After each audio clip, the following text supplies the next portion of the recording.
My daughter-in-law sent me a text that said, "No contact with the baby." My heart sank. I thought something was wrong with my grandson, or that I was being pushed out of his life forever. But minutes later, the pediatrician called me and said, "I didn't send that." That was the moment I knew the truth was about to come out. If you want to hear how that text led to the truth being exposed, make sure you subscribe to the channel and let me know in the comments where you are watching from. My name is Elaine Porter, and I am 59 years old. A few months ago, I became a grandmother for the first time. My grandson, Oliver, brought a light back into my life after years of grief from losing my husband. Holding him for the first time felt like a piece of my heart had been healed. My son Mark is Oliver's father. He has always been a kind, thoughtful man. I raised him mostly on my own after his father passed, and we share a bond that has carried us through hard times. When he married Sabrina, I was hopeful that I would be welcomed into their new family. At first, I tried to believe it was working, but soon I noticed that Sabrina, my daughter-in-law, seemed to grow tense whenever I came around. She would say things like, "The baby needs his routine," or "Too many visitors make him fussy." I tried not to take it personally. I told myself she was just adjusting to being a new mom. Still, I could feel the distance. Sometimes she would cancel visits at the last minute. Other times she would act cold, even while smiling. I wanted so badly to be part of Oliver's life, but I began to sense that Sabrina didn't want me there. Even with the tension, I held on to hope. I thought time would make things better. I thought once she saw how much I loved Oliver, she would open her heart. But then came the text that changed everything. The morning I received the text, I was sitting in my living room with a cup of tea. My phone buzzed, and when I opened the message, my whole body went cold. It read, "No contact with the baby until further notice." It claimed to be from Dr. Ruiz, Oliver's pediatrician, and had a medical tone that made it sound official. The words hit me like a punch to the chest. I felt the air leave my lungs. At first, I panicked. Was Oliver sick? Did something happen at the last appointment? I read the text again and again, my eyes blurring with tears. No contact with the baby. I couldn't make sense of it. Why would a doctor tell a grandmother she couldn't see her grandson? My hands shook as I set the phone down on the table. I tried calling Mark right away, but he didn't pick up. I left a voicemail, my voice trembling, asking if Oliver was okay. An hour later, he called me back. His tone was flat, careful, almost rehearsed. "Mom, Sabrina told me the doctor doesn't think visits are a good idea right now. It's about germs, you know. Babies don't have strong immune systems." I clutched the phone tightly. "Mark, do you really believe Dr. Ruiz would text me directly about this? He's never done that before." Mark hesitated. "Sabrina said she was just passing along what the doctor told her. Maybe he thought it was better this way. I don't know." "Mom." His uncertainty broke my heart. I could hear that he didn't fully believe it either, but he wasn't questioning his wife. He was choosing to stay out of the middle. When I hung up, I sat in my quiet house and felt like the walls were closing in on me. My husband had been gone for years, and Oliver was the joy that kept me going. Now it felt like I was being pushed out of his life before I even had the chance to really know him. The grief came back like a wave, mixing with a fresh sting of rejection. The next few days were unbearable. Sabrina stopped answering my texts. When I asked how Oliver was doing, she would reply hours later with one-word answers, like, "Fine," or "Good." I felt like an outsider in my own family, watching from a distance while the days of Oliver's life slipped by without me. I tried to convince myself I was overreacting. Maybe Sabrina was just being protective. Maybe the doctor really had concerns. But something didn't add up. I had spoken with Dr. Ruiz many times. He was professional, warm, and always explained things clearly. He never sent texts, and he always preferred to speak to parents directly. Why would he suddenly decide to cut off a grandmother with a single cold message? The thought that Sabrina might be behind it started to creep into my mind, but I pushed it away. I didn't want to believe she would go that far. Still, her coldness, her control, her quickness to make excuses, it all pointed in one direction. One afternoon, I stopped by their house unannounced, desperate to see my grandson. Sabrina opened the door, her smile thin and sharp. "Elaine, you should have called first. Oliver's napping." I tried to look past her into the house. I just wanted to drop something off for him. "I miss him so much." She folded her arms and leaned against the doorframe. It's really not a good time. You saw the doctor's message. We all need to respect that for Oliver's sake. Her words stung. She said them with such finality, as if the decision had been made, and my role had been erased. I felt the tears welling in my eyes, but I refused to let her see me cry. I nodded, turned, and walked back to my car, my heart heavy with a mix of sorrow and anger. That night, I couldn't sleep. I sat awake replaying the message in my mind, staring at the text on my phone. Something about it gnawed at me, the way it was worded, the way it didn't sound like the doctor I knew. It was cold and blunt, without any explanation. Dr. Ruiz was never blunt. He always explained everything in detail, patiently every question. Deep down, I knew something wasn't right. My instincts told me the message was not real. But what could I do? If I accused Sabrina without proof, Mark might think I was attacking his wife and pull away from me completely. If I stayed quiet, I risked losing more time with Oliver. I felt trapped between silence and confrontation, and both paths seemed to lead to pain. The conflict grew heavier with each passing day. I found myself withdrawing, crying more often, feeling as if I had no place in my son's new family. But then something happened that changed everything. My phone rang one morning, and when I saw the name on the screen, my breath caught. It was Dr. Ruiz. I answered quickly, bracing myself for bad news, but instead, his calm, steady voice said, "Mrs. Porter, I wanted to clear something up. I didn't send that message." In that moment, the fog of doubt lifted, and the conflict took on a new shape. I was no longer just a grandmother being pushed aside. I was a woman holding a piece of the truth that could unravel everything Sabrina had built. When Dr. Ruiz told me over the phone, I didn't send that message, it felt like the ground shifted beneath me. For days, I had been drowning in doubt and grief, and suddenly, I had a lifeline. My heart raced as I asked him to repeat it, just to be sure I had heard him correctly. He sounded calm, but firm. "Mrs. Porter, I've never sent messages like that to grandparents, and certainly not without speaking to the parents first. Could you forward me exactly what you received?" I fumbled with my phone, my hands still shaking as I sent him the screenshot. He was quiet for a moment while he looked at it. Then he spoke again, this time with certainty. "This didn't come from me or my office. The style, the language, none of it matches how we communicate. Someone created this." My breath caught in my throat. My worst fear, the one I had tried to push away, was suddenly real. Sabrina had forged the message. She wanted me gone from Oliver's life, and she was willing to lie to do it. "Mrs.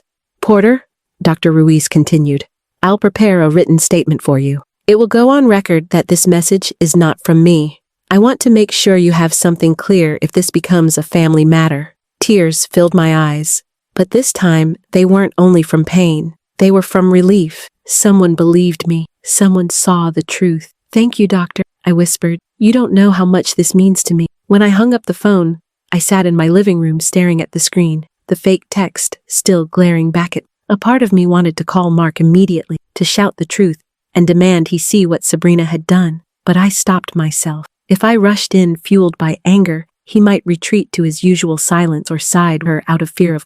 I needed to handle this carefully. For the first time since the message arrived, I felt a spark of strength return. I wasn't powerless anymore. I had proof, and I had Edward's voice in the back of me, reminding me to stay steady. My late husband always told me, "Elaine, truth doesn't need shouting. It just needs to be spoken clearly at the right time." That night, I lay awake, planning what to do.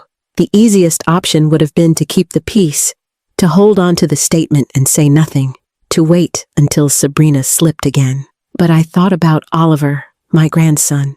If Sabrina was willing to lie so boldly once, what else would she do to keep me away? If I stayed silent, I might lose him forever. By morning, I knew what I had to do.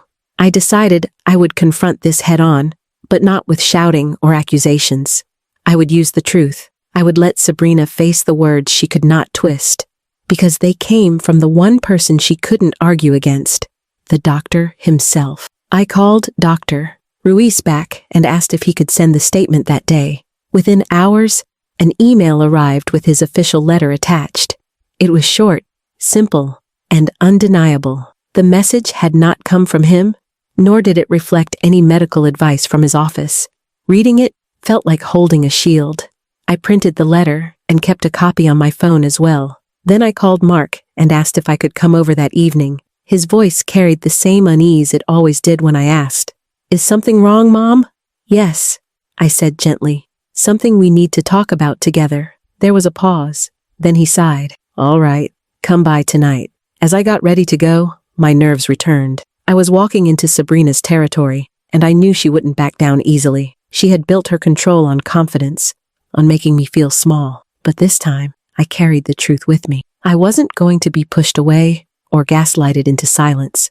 When I pulled up to their house, I sat in the car for a moment, taking a deep breath. I thought about Oliver, about his little fingers wrapped around mine the first time I held him. That memory gave me courage. I whispered softly, "This is for you, sweetheart. Grandma isn't going anywhere." I walked up the path and rang the doorbell. Sabrina opened the door, her smile polite but strained. "Elaine," she said coolly, "this isn't really a good time. Oliver just went down for a nap." I held her gaze, calm and steady. "I won't stay long, but I need to talk to both of you." Now behind her, I saw Mark appear in the hallway, looking tired but curious.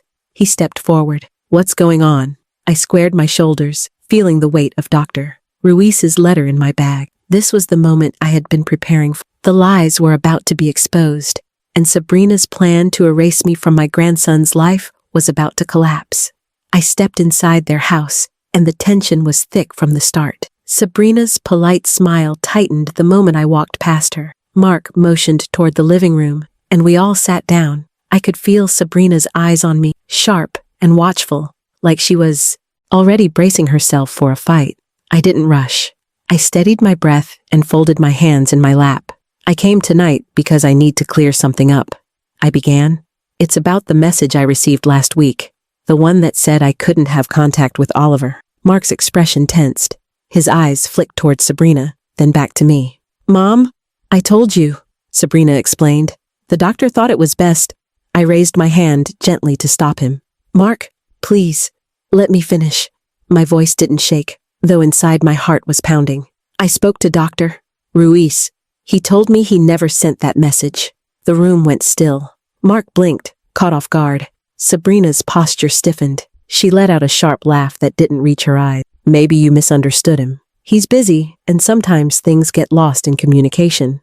I met her gaze directly. There was no misunderstanding. He asked me to forward him the message, and after reviewing it, he confirmed it didn't come from him or his office.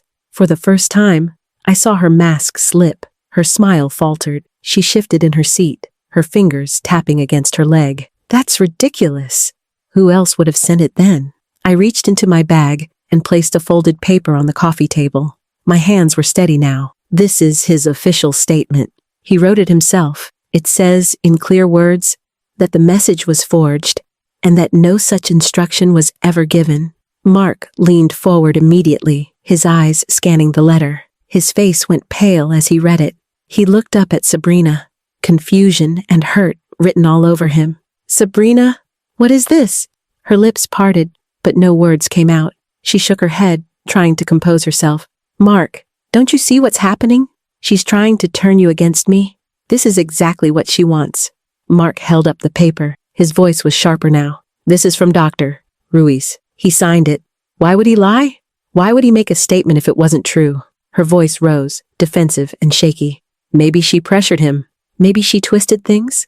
I interrupted, calm but firm. "Enough. I didn't twist anything. The doctor called me himself. He said he was concerned because my name was being used in something I had no part in. Sabrina, you made this up.